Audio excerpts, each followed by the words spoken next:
Good morning friends, कैसे हैं आप लोग। रॉयल एकेडमी के इस प्लेटफॉर्म पे आज हम कंटिन्यूस करेंगे अपना पहला चैप्टर केमिस्ट्री ऑफ कंबशन। जैसे कि आप सभी को पता है कि कल हमने जो पिछले जो चैप्टर था उसमें कंबशन की डेफिनेशन, आग कितने प्रकार की होती है, आग बुझाने के सिद्धांत और आग फैलने के तरीके, इन पे बातचीत करी थी। अब हम आगे चलेंगे। जैसे कि आप सभी को पता है कि ये हमारा ट्राइंगल है। इस ट्राइंगल के अंदर पहला जो कंपोनेंट है वो है फ्यूल या ज्वलनशील पदार्थ।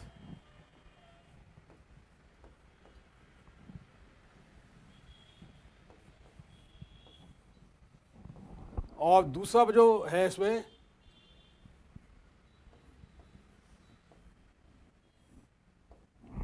ऑक्सीजन और एक है हीट। और इसी से मिलके हमारा जो है ट्राइंगल ऑफ फायर बनता है। अभी हम इसके आगे चलेंगे। इसकी जो डेफिनेशन थी इसमें मैंने आपको बताया था कि मेन 3 कंपोनेंट हैं। पहला है कि ये एक फायर एक ऊर्जा है, नंबर 1। नंबर 2, ये ऑक्सीडेशन रिएक्शन है।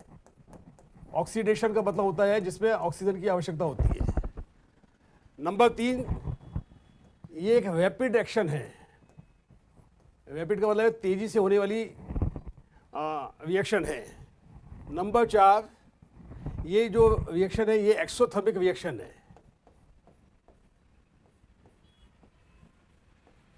एक्सोथर्मिक का मतलब है वह केमिकल रिएक्शन जिसके अंदर की ऑक्सीजन बहुत ज़्यादा मात्रा में हीट निकलती है, उसे हम बोलते हैं एक्सोथर्मिक रिएक्शन। और ये जो है 3 जो पदार्थ इसमें हैं, इसमें पहला फ्यूल है, दूसरा ऑक्सीजन है, तीसरा हीट है। जब ये तीनों चीज़ें जब मिल जाती है तभी यह दहन होता है। और ये तीनों चीज़ें जो है ये एक निश्चित मात्रा में मिलनी चाहिए। और इस केमिकल रिएक्शन के बाद में जो बाई प्रोडक्ट बनते हैं इसमें, ये जो बाई प्रोडक्ट हैं इनमें पहला है हीट, और ज़्यादा मात्रा में हीट पैदा होती है। इसके बाद में जो है फ्लेम पैदा होती है। इसके बाद में इसमें बहुत ज़्यादा मात्रा में जो है स्मोक पैदा होता है। इसके बाद में इसके अंदर कई तरह की और दूसरी गैसेस पैदा होती है, लाइट पैदा होती है, और कभी कभी जो है इसमें एक्सप्लोजन या विस्फोट भी होता है।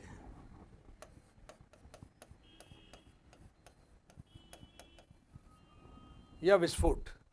तो ये बाई प्रोडक्ट हैं फायर के। ये तीनों चीज़ें जब निश्चित मात्रा में मिलती है तो एक लगातार चेन रिएक्शन हो जाता है। तो चौथी जो भुजा इसकी है वो है चेन रिएक्शन।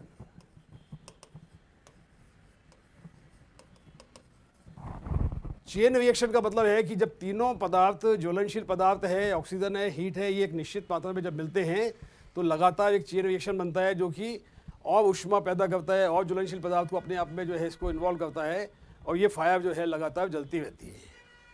तो ये बातें हम ऑलरेडी कल कर चुके हैं। आज जो हम स्टार्ट करेंगे उसके अंदर है कि जो हीट है ये क्या है और कितने प्रकार की होती है, इसको कैसे हम करते हैं, तो इसके बारे में हम बातचीत करेंगे।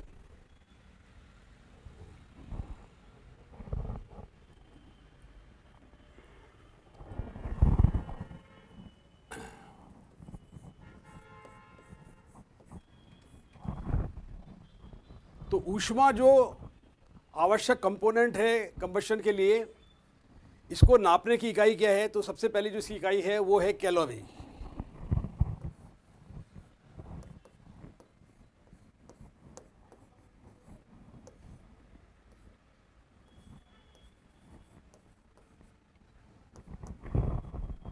अब कैलोरी कहते किसे हैं? 1 ग्राम पानी को अगर 1 डिग्री सेंटीग्रेड तक बढ़ाया जाए तो 1 कैलोरी ऊष्मा की आवश्यकता होती है। तो अपने पास में जो है 1 ग्राम जो है क्या है, पानी, और इसको 1 डिग्री सेंटीग्रेड तापमान बढ़ाने के लिए जितनी ऊष्मा चाहिए उस ऊष्मा को हम बोलते हैं कैलोरी, 1 कैलोरी।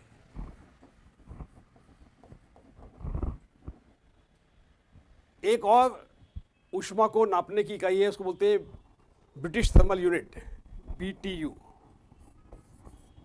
BTU, BTU का फुल फॉर्म है ब्रिटिश थर्मल यूनिट।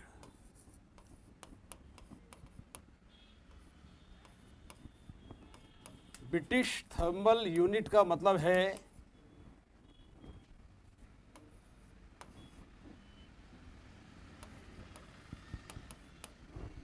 BTU का मतलब है कि 1 पौंड पानी का तापक्रम 1 डिग्री फ़ारेनहाइट बढ़ाने के लिए जितनी ऊष्मा चाहिए उसको हम बोलते हैं 1 BTU।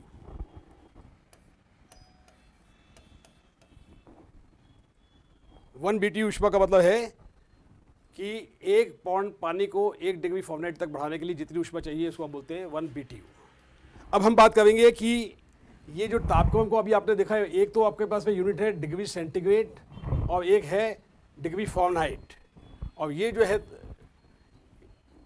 और ये एक कैलोरी है ऊष्मा की इकाई और एक है ब्रिटिश थर्मल यूनिट। तो ये 2 यूनिट्स हो गए अपने पास में ऊष्मा को नापने के लिए।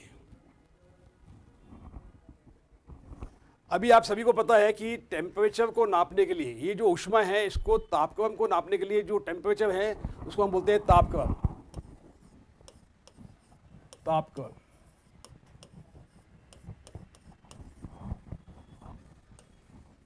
टेम्परेचर,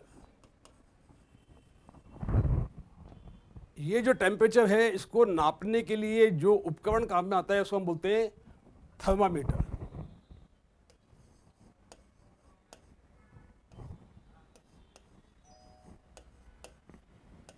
आप सभी ने देखा होगा थर्मामीटर, जब हमें बुखार आ जाता है तो हमारा बॉडी टेम्परेचर नापने के लिए हम थर्मामीटर का प्रयोग करते हैं। तो ये जो थर्मामीटर होता है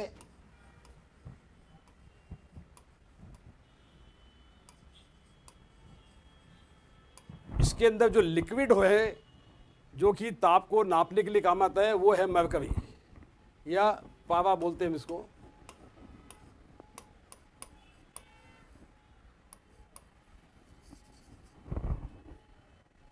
और इसको 2 इकाइयों में नापा जा सकता है, एक है डिग्री सेल्सियस जिसको हम C से लिखते हैं, और है डिग्री फ़ारेनहाइट। क्योंकि हमारे जो एग्ज़ाम हैं उनमें इस तरह के छोटे छोटे सवाल आते हैं कि बॉडी टेम्परेचर को नापने के लिए क्या इक्विपमेंट काम में लेते हैं, उस इक्विपमेंट के अंदर कौन सा लिक्विड होता है, तो ये सब चीज़ें आपको मालूम होना चाहिए।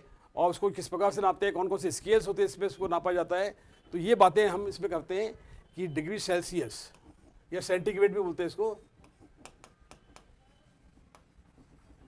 और ये फ़ारेनहाइट है। तो ये स्केल से इसको नापने के लिए अभी हम देखेंगे कि इनको किस प्रकार से एक स्केल से दूसरे स्केल पे बदलते हैं। और जो डिग्री सेंटीग्रेड है इसके अंदर पानी के जमने के और पानी के उबलने के तापक्रम के हिसाब से 100 खानों में इसका स्केल बना होता है। तो 0 डिग्री सेंटीग्रेड जो है ये पानी के जमने का तापक्रम है। इस तापक्रम पे पानी आइस के अंदर कन्वर्ट हो जाता है और पानी को बॉईल होने के लिए 100 डिग्री सेंटीग्रेड तापक्रम की आवश्यकता होती है। तो कहने का मतलब है कि डिग्री सेंटीग्रेड के अंदर 0 डिग्री सेंटीग्रेड और 100 डिग्री सेंटीग्रेड में जो खाने हैं वो कितने हैं, टोटल 100 है। और जो डिग्री फ़ारेनहाइट है आपका, इसके अंदर जो तापक्रम है ये 32 डिग्री फ़ारेनहाइट से स्टार्ट होता है और इसका जो मैक्सिमम है वो है 212।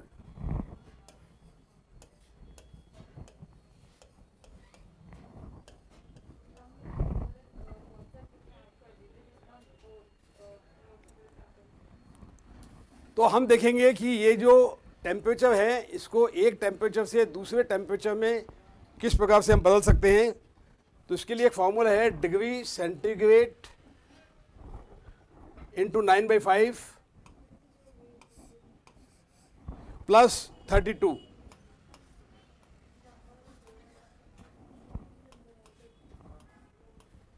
अगर हमें फ़ारेनहाइट का टेम्परेचर दिया गया है या सेंटीग्रेड का दिया गया है तो हम एक दूसरे से इसको बदल सकते हैं। अभी यहाँ पे हम एक एग्जाम्पल लेते हैं कि मान लीजिए 25 डिग्री सेंटीग्रेड को हमें फ़ारेनहाइट में चेंज करना है। तो किस प्रकार से करेंगे, तो उसके लिए ये जो फॉर्मूला है degree Fahrenheit is equal two degree centigrade into 9/5 plus 32, ये फॉर्मूला क्या है, ये फॉर्मूला है आपका सेंटीग्रेड से फ़ारेनहाइट में बदलने के लिए। हमने एक एग्जाम्पल लिया है जिसके अंदर कि हम 25 डिग्री सेंटीग्रेड को फ़ारेनहाइट में चेंज कर रहे हैं, तो यहाँ पे आप देखेंगे कि 25 डिग्री सेंटीग्रेड को हम सी की जगह लिखेंगे क्योंकि डिग्री सेंटीग्रेड पे है ये, तो ये हो जाएगा आपके पास में 25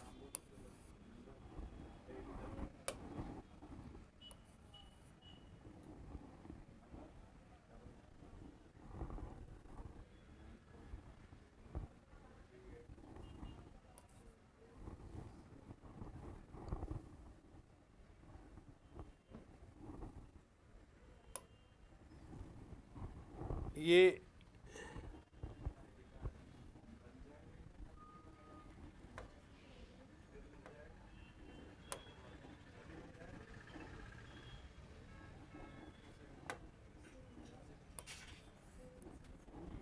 25 मल्टीप्लाई बाई 9/5 प्लस 32, या 5 से 25 को काट देंगे, 25, तो ये हो जाएगा आपका 5 × 9 प्लस 32, 5 × 45 प्लस 32, 32, तो ये हो जाएगा आपका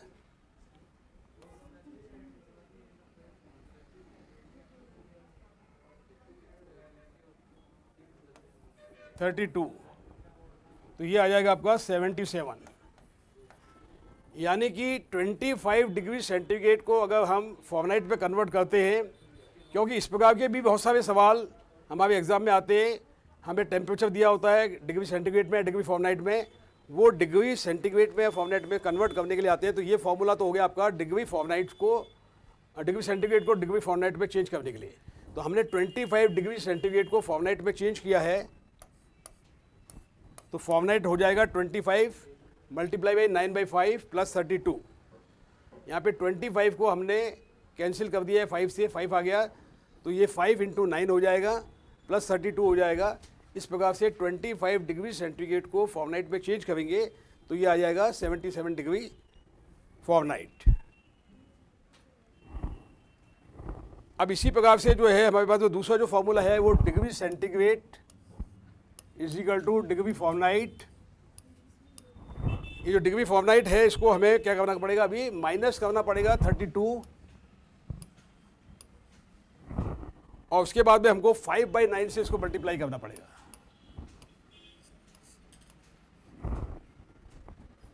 ये फॉर्मूला है डिग्री फ़ारेनहाइट का जो टेम्परेचर है उसको डिग्री सेंटीग्रेड में बदलने के लिए। तो यहाँ पे भी हम एक एग्जांपल लेते हैं। मान लेते हैं 131 डिग्री सेंटीग्रेड को हमको चेंज करना है फ़ारेनहाइट में, 131 डिग्री सेंटीग्रेड। इसको चेंज करने के लिए हमारे पास में जो फॉर्मूला है, तो अभी इसको हम करेंगे फ़ारेनहाइट में 131 डिग्री फ़ारेनहाइट, इसको हमें कन्वर्ट करना है डिग्री सेंटीग्रेड में। तो इसमें से करेंगे क्या है, 131 माइनस 32 मल्टीप्लाई बाई 5/9।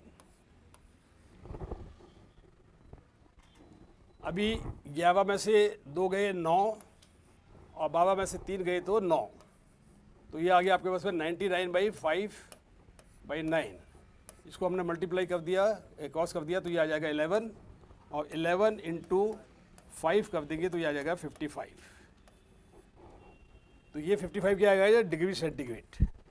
अपने पास में टेम्परेचर पहले कौन सा था, अपने पास में पहले टेम्परेचर था 131 डिग्री फ़ारेनहाइट। इसको हमने क्या किया, हमने कन्वर्ट किया डिग्री सेंटीग्रेड में।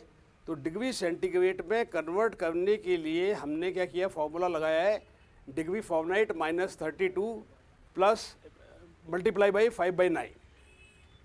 तो ये दोनों फार्मूले आपको याद रखने पड़ेंगे ताकि आप डिग्री सेंटीग्रेड से डिग्री फ़ारेनहाइट के अंदर इनको बदल सकें। तो डिग्री सेंटीग्रेड को डिग्री फ़ारेनहाइट के अंदर अपन ने चेंज कर दिया है। तो 131 माइनस 32 इससे 99 आ गया, और इसको 5/9 से अगर हम मल्टीप्लाई करते हैं तो 9 को 99 से मल्टीप्लाई किया तो 11 आ जाएगा, और 11 को 5 से मल्टीप्लाई करेंगे तो 55 आ जाएगा। यानी कि 131 डिग्री फ़ारेनहाइट जो है is equal to almost 55 degree centigrade. अब मैं आपको कुछ और फैक्ट्स बताता हूँ जिसे आप ध्यान से सुनेंगे और नोट कर लेंगे, ताकि वो आपको कोई ऑब्जेक्टिव टाइप के सवाल है तो उसमें काम आएगा। अभी हमने बात किया था 1 BTU ब्रिटिश थर्मल यूनिट क्या होती है? 1 पौंड पानी का तापक्रम 1 डिग्री फ़ारेनहाइट बढ़ाने से जितनी ऊष्मा चाहिए उसको 1 BTU बोलते हैं। इसको अगर कैलोरी में अगर देखेंगे तो ये लगभग जो है 252 कैलोरी की इक्विवेलेंट होती है, 252 कैलोरी। और 1 कैलोरी जो है ऊष्मा 1 कैलोरी, ये होती है ऑलमोस्ट जो है 4.186 जूल्स। ये जूल भी बहुत छोटी इकाई है ताप को नापने के लिए, तो ये दोनों चीज़ें हो सकती है। और एक और ताप को नापने की इकाई है, उसको एसआई यूनिट बोलते हैं। एसआई यूनिट ये होती है केल्विन, और इसको हम के से डिनोट करते हैं। तो ये कुछ यूनिटें हैं जो टेम्परेचर को नापने के काम आती है। अभी हम बात करेंगे कुछ डेफिनेशंस की।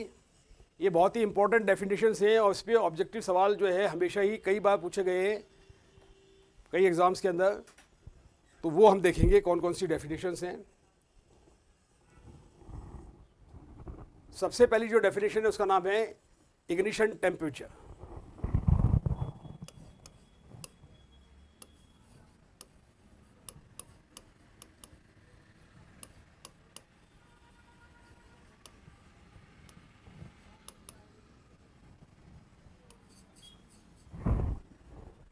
इग्निशन टेम्परेचर वह कम से कम तापक्रम है, क्योंकि आपको पता है कि आपका जो फायर ट्रायंगल है उसमें फ्यूल है, ऑक्सीजन है और हीट है, और यहाँ पे जो है फायर। तो आप देखेंगे कि ये जो तापक्रम है, हीट है, ये कितनी चाहिए। अलग अलग पदार्थों को जलाने के लिए ऊष्मा की मात्रा भी अलग अलग होनी चाहिए। एक माचिस की तीली से लकड़ी के बड़े टेबल को नहीं जलाया जा सकता है, जबकि एक छोटी माचिस की तीली से कागज़ को हम जला सकते हैं, या पेट्रोल अगर एक बाउल में है तो उसको जला सकते हैं। तो ये जो तापक्रम है ये अलग अलग तापक्रम है, तो ये वो तापक्रम है जो कि आग को जलाने के लिए आवश्यक है। इसको अगर हम डेफिनेशन के रूप में अगर देखेंगे, इसको हम बेसिकली बोलते हैं इग्निशन ताप।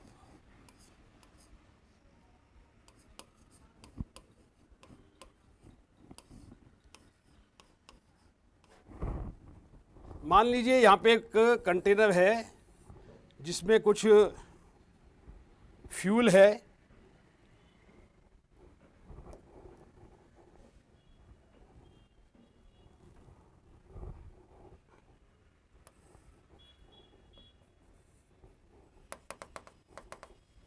और इसको हीट दी जा रही है, तो इसमें से जो है कुछ वाष्प निकलेगी, कुछ इसमें से ज्वलनशील वाष्प निकलेगी। तो वह कम से कम तापक्रम जिस पे कोई भी पदार्थ ज्वलनशील वाष्प निकालना आरंभ कर दे, वह उस पदार्थ का इग्निशन ताप कहलाता है। तो जैसे ही हमने हीट दी इसमें से, तो इसमें से क्या हुई, ज्वलनशील वाष्प निकली है।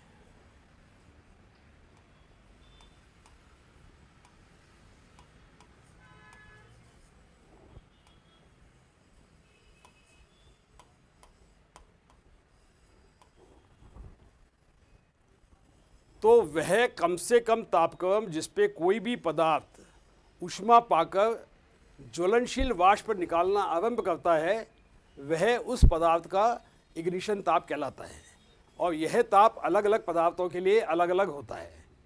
सभी पदार्थों के लिए इग्निशन ताप सेम नहीं हो सकता है, अलग अलग पदार्थों के लिए इग्निशन ताप भी अलग अलग होगा। तो यहाँ पे हमने देखा कि जो भी पदार्थ हमने इस लिक्विड को लिया है, जैसे इसको हीट दी तो थोड़े ही समय के बाद में, कुछ ऊष्मा पाने के बाद में ही इसमें से ज्वलनशील वाष्प निकलने स्टार्ट हो जाती है। तो ये जो तापक्रम है, जब ये वाष्प निकालना स्टार्ट करता है, इसको हम बोलते हैं इग्निशन ताप।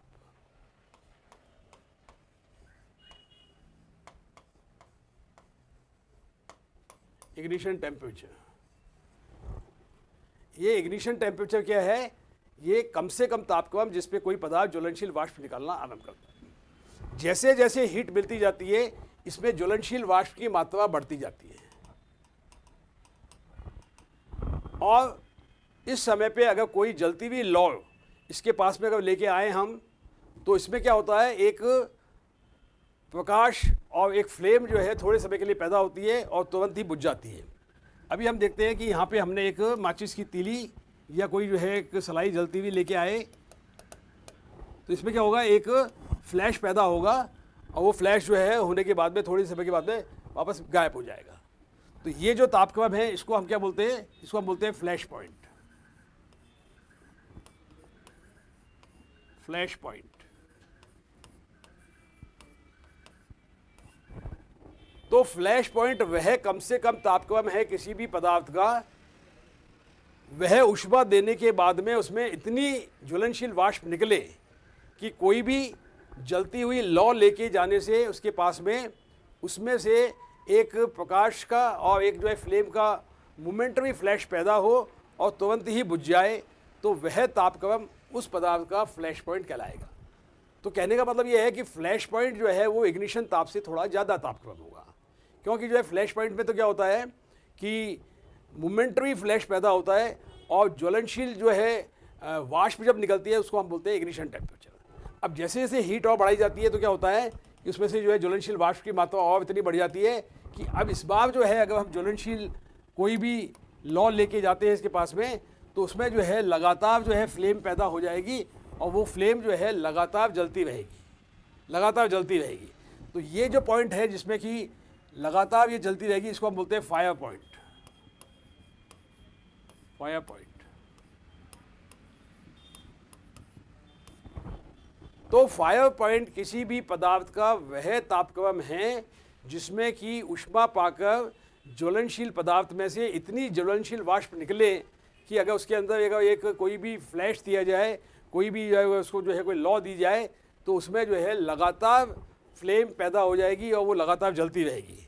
तो ये जो तापक्रम है इस पदार्थ का फायर पॉइंट कहलाएगा। तो आपने देखा कि ये तीन चीज़ें हैं। ज्वलनशील पदार्थ के अंदर से जब ज्वलनशील वाष्प निकलना आरंभ होती है तो हम उसको बोलते हैं वो इग्निशन टेम्परेचर है। जब वाष्प थोड़ी ज़्यादा हो जाती है उसके अंदर एक जो है जलती हुई लौ लेके जाते हैं, उसमें मोमेंटरी फ्लैश पैदा होता है, बट वो फ्लैश पैदा होकर तुरंत ही बुझ जाता है। अगर ऐसा होता है तो वह उस पदार्थ का फ्लैश पॉइंट कहलाएगा। जब उसको और ऊष्मा प्राप्त होती है तो उसमें से इतनी ज़्यादा मात्रा में ज्वलनशील वाष्प निकलती है कि जैसे ही कोई स्पार्क मिल जाता है, कोई इसको जो है कोई लौ मिल जाती है, तो उसमें से लगातार फ्लेम निकलना स्टार्ट हो जाती है, वो आग जो है लगातार कंटिन्यूस होती है। अभी एक और तापक्रम है कि जब इसको इतना ताप मिलता है, इतनी हीट मिलती है, इतनी ऊष्मा मिलती है कि बिना कोई फ्लैश दिए, बिना कोई भारी जो है स्पार्क दिए, वह अपने आप ही जलने लग जाता है। तो उसको हम उसको जो है ऑटो इग्निशन टेम्परेचर बोलते हैं। Auto ignition temperature. और इग्निशन टेम्परेचर के आगे हम लगा देते हैं ऑटो। ऑटो का मतलब है अपने आप, स्वतः।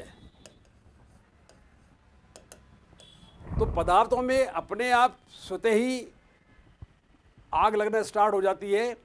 अगर ऊष्मा लगातार मिलती रहती है तो उससे ज्वलनशील वाष्प के अंदर इतनी ज़्यादा मात्रा में ज्वलनशील वाष्प निकलती है कि वह जो है आसानी से जो है अपने आप ही जलने लग जाती है। तो उसको हम बोलते हैं ऑटो इग्निशन टेम्परेचर। तो ये जो चार मैंने आपको डेफिनेशंस बताई ये इंपॉर्टेंट है, इस पर जरूर सवाल आते हैं। इसके बाद में एक और डेफिनेशन है, उसको बोलते हैं स्पॉन्टेनियस कंबशन। तो ये जो चारों तापक्रम है ये एक बार फिर हम समझ लेते हैं कि जब कभी भी किसी पदार्थ को ऊष्मा प्राप्त होती है तो जब उस पदार्थ में से, ज्वलनशील पदार्थ में से ज्वलनशील वाष्प निकलना स्टार्ट हो जाती है तो उसको हम बोलते हैं कि इस पदार्थ का ये इग्निशन टेम्परेचर। तो ये कम से कम टेम्परेचर है। इग्निशन का मतलब जो दहन स्टार्ट हो जाता है तो वाष्प निकलते ही दहन की आरंभिक अवस्था स्टार्ट हो जाती है। लेकिन जब हीट और मिलती है, ताप और मिलता है, ऊष्मा और मिलती है, तो इसमें से ज्वलनशील वाष्प की मात्रा बढ़ने लगती है।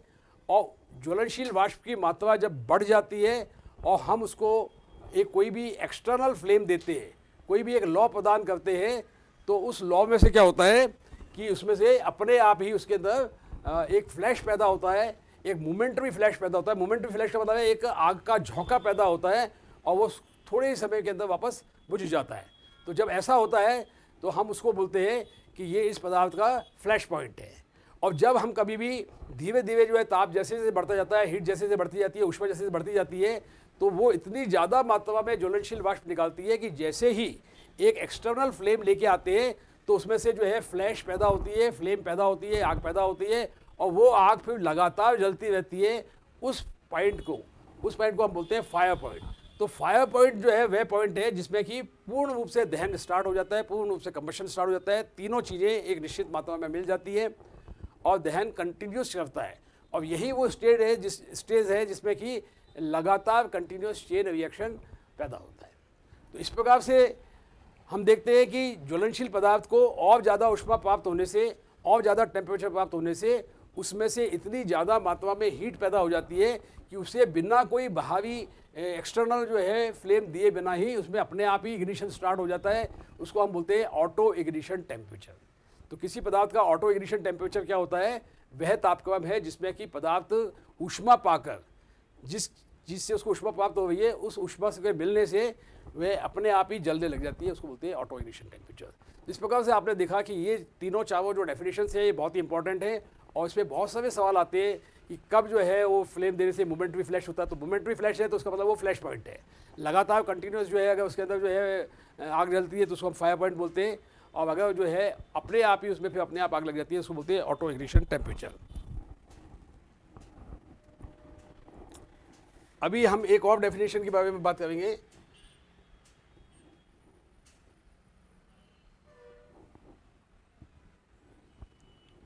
उसका नाम है स्पॉन्टेनियस कंबशन।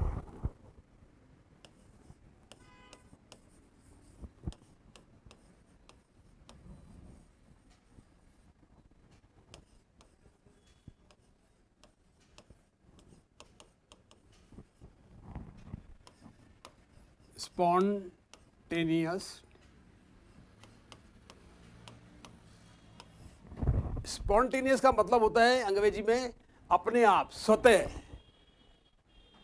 तो बिना कोई एक्सटर्नल हीट दिए। पहले तो क्या था कि हम उस ज्वलनशील पदार्थ को जो है नीचे से हीट प्रदान कर रहे थे और इस हीट की वजह से उसमें से ज्वलनशील वाष्प निकल रही थी।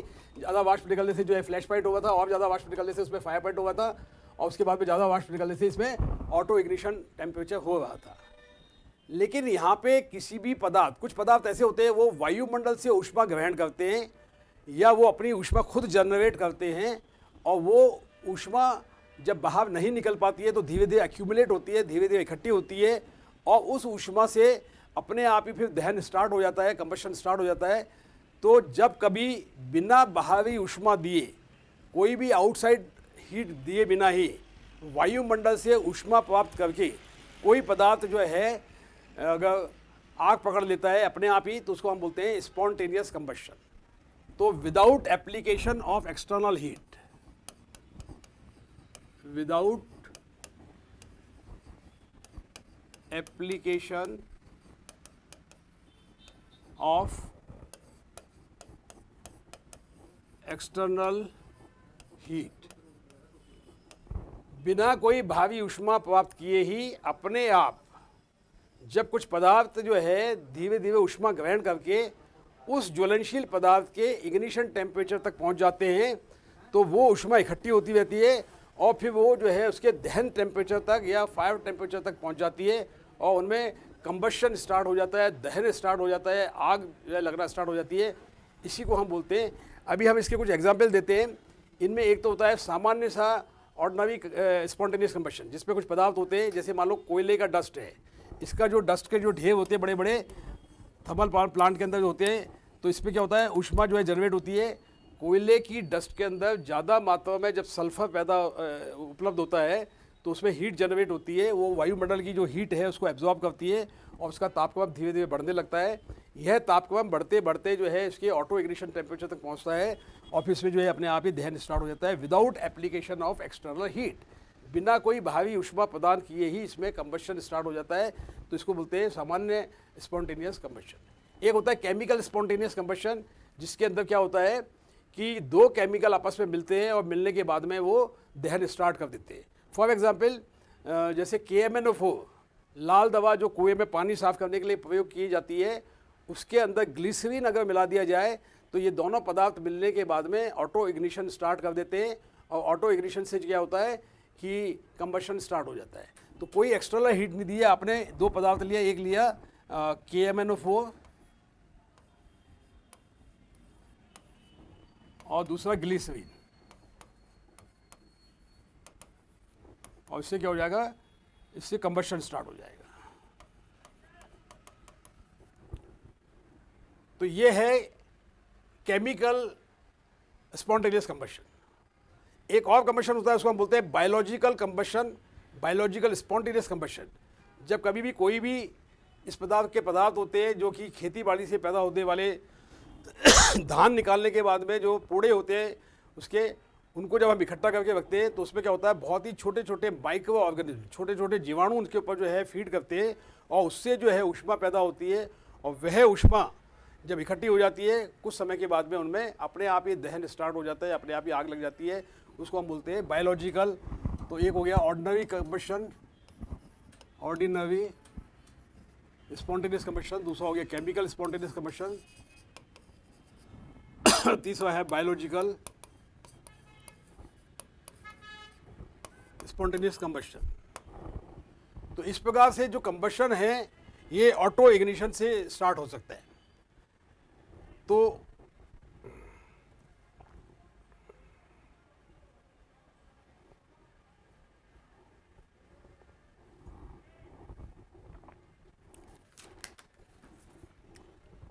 अभी हम ये ट्रायंगल के अंदर जो तीन चीज़ें थी, तो हमने हीट के बारे में कुछ बातें की। अभी हम बात करेंगे फ्यूल के बारे में। ये जो फ्यूल है, ज्वलनशील पदार्थ है, जब बना देते इसको, ये फ्यूल है, ये ऑक्सीजन है, ये हीट है। तो हमने हीट के बारे में कुछ बातें की थी, अब हम बात करेंगे थोड़ा सा फ्यूल के बारे में। तो ये जो फ्यूल है ये पदार्थ हैं, कोई ना कोई पदार्थ जिससे कि मिलके फ्यूल बना है। तो इनको हम दो भागों में बांट सकते हैं। फिजिकल देखने से ये जो पदार्थ हैं ये तीन अवस्थाओं में उपलब्ध होते हैं। पहला है सॉलिड,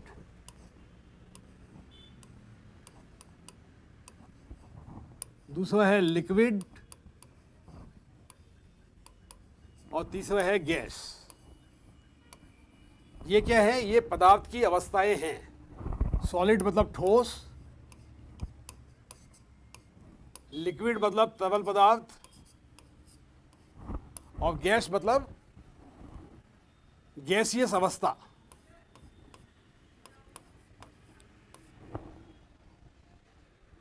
और पदार्थ कहते कैसे हैं? पदार्थ कोई भी वह वस्तु जिसका कोई आयतन हो, यानी कि वो जगह घेरती हो, और उसका कोई मास हो या वजन हो। तो पदार्थ जो है, पहली जो कंडीशन तो क्या होनी चाहिए, जगह घेरती है।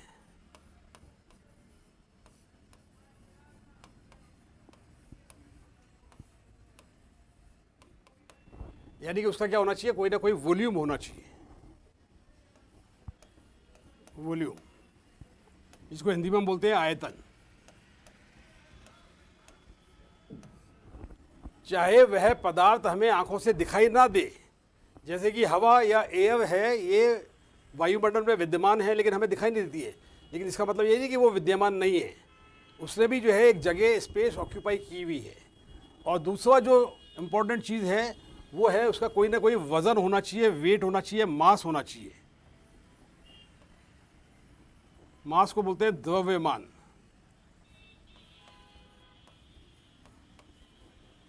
तो ये दो चीजें कंडीशन अगर कोई पदार्थ करता है पूरी, तो इसका मतलब वो पदार्थ है।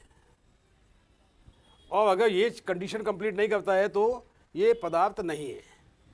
अब जो है ये दोनों चीजें जब होगी तो ऐसे चीज़ों को हम अपने सेंस ऑर्गन से, अपने जो है आँख से, नाक से, मुंह से छूकर हम इनको महसूस कर सकते हैं।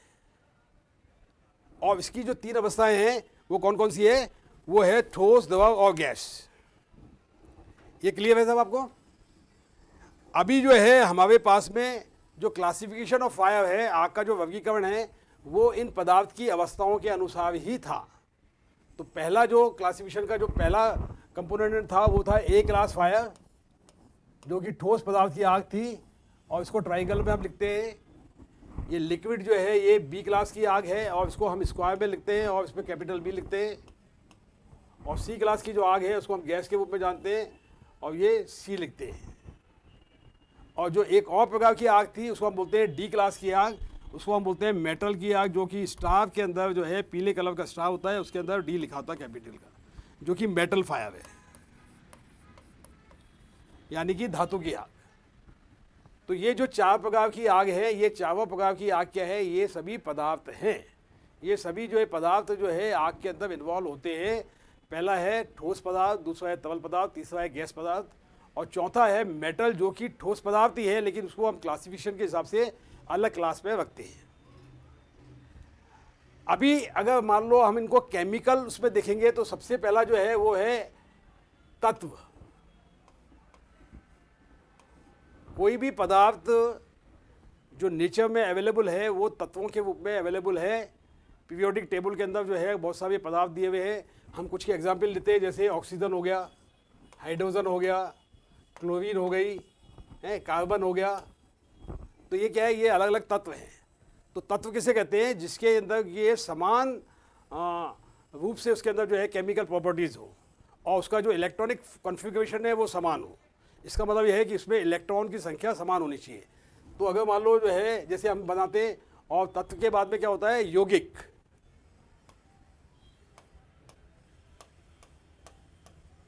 यौगिक का मतलब है दो तरह के जो तत्व हैं ये आपस में मिलके जुड़ के केमिकल रिएक्शन के बाद में इनमें से कंपाउंड बनते हैं। इसको इंग्लिश में बोलते हैं कंपाउंड। तो अभी जैसे एक एग्जांपल लेते हैं H2O। H2O का मतलब है पानी। तो इसमें जो है दो अणु किसके हैं? हाइड्रोजन के, और एक है ऑक्सीजन के। तो ये मिलके क्या बनता है? ये एक यौगिक बन जाता है।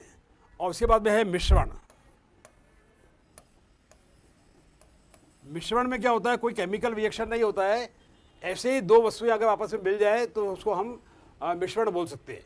जैसे मान लो बालू का एक ढेर है, उसमें थोड़ा सा नमक मिला दे या चीनी मिला दे, तो ये तीनों चीज़ों में कोई केमिकल रिएक्शन नहीं हुआ, और इसको हम बोलते हैं मिश्रण। तो केमिकली जो है ये पदार्थ तीन तरह के होते हैं, तत्व होते हैं, यौगिक होते हैं और मिश्रण होते हैं। तो ये हमारा लगभग जो है टोटल जो चीज़ें हैं। अभी हम बात कर देंगे कि हवा, तीसरा जो कंपोनेंट है वो है ऑक्सीजन, जो कि हमें वायुमंडलीय हवा से मिलता है। लगभग हवा के अंदर 72% नाइट्रोजन होती है, लगभग 79%, और लगभग जो है ऑक्सीजन होती है 21%, और थोड़ी सी कुछ गैसेज जो है दूसरी भी हो सकती है, बट मेन कंपोजिशन यही होता है। तो हमें आग के जलने के लिए लगभग 16% की मात्रा में ऑक्सीजन होना आवश्यक है वायुमंडल से। जब कभी भी ऑक्सीजन की कंसंट्रेशन कम होती है 16% से, तो दहन धीरे धीरे जो है कमज़ोर पड़ने लगता है, और जैसे जैसे कंसंट्रेशन और कम होती जाती है तो दहन बंद हो जाता है, ख़त्म हो जाता है, आग बुझ जाती है। तो ये जो हवा है इसी से हमें ऑक्सीजन मिलती है, जो कि 16% की मात्रा में तो होना बहुत ही आवश्यक है। वायुमंडल में जो है लगभग 21% है। तो इस प्रकार से ट्राइंगल के अंदर जो तीन चीज़ें थी, हीट थी, या जो है पदार्थ थे, या हवा थी, या ऑक्सीजन थी, इसके बारे में हमने थोड़ी जानकारी प्राप्त की है।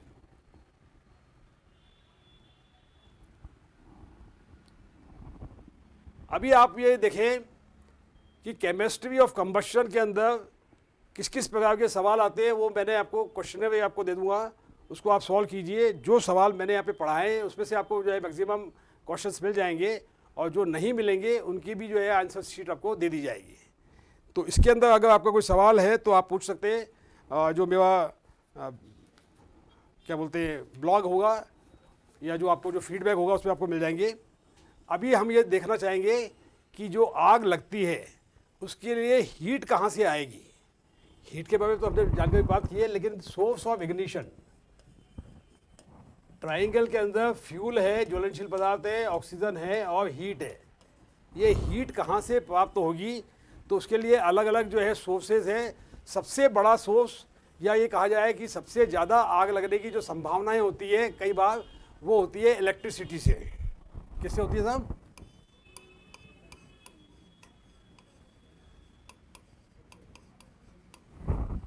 इलेक्ट्रिसिटी का पता होता है बिजली से। तो बिजली के कई कारण हो सकते हैं, शॉर्ट सर्किट हो सकता है, ओवर हीटिंग हो सकता है। तो ये जो कारण है बिजली की आग लगने के, तो सोर्स ऑफ इग्निशन या जो हीट प्राप्त होगी वो कहाँ से होगी? बिजली से होगी। या कोई भी नेकेड फायर, कोई भी जो है आग जला दी जाती है, उससे जो है हमें मिलती है बीड़ी माचिस से, किसी से, कोई चूल्हे से आग मिल जाएगी, कोई फ्रिक्शन से आग मिलेगी, कोई जो है रगड़ से। तो ये जो है बहुत सारे कारण हैं जिससे कि हमें हीट मिल सकती है।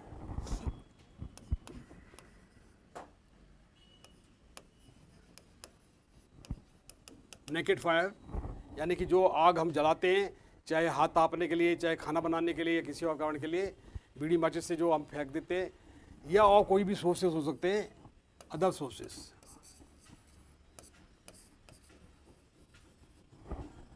तो इन सोर्सेस से जो हीट हमें मिलती है उससे आग लगती है।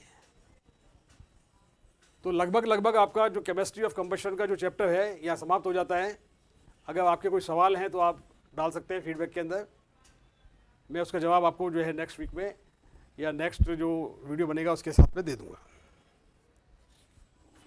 Thank you.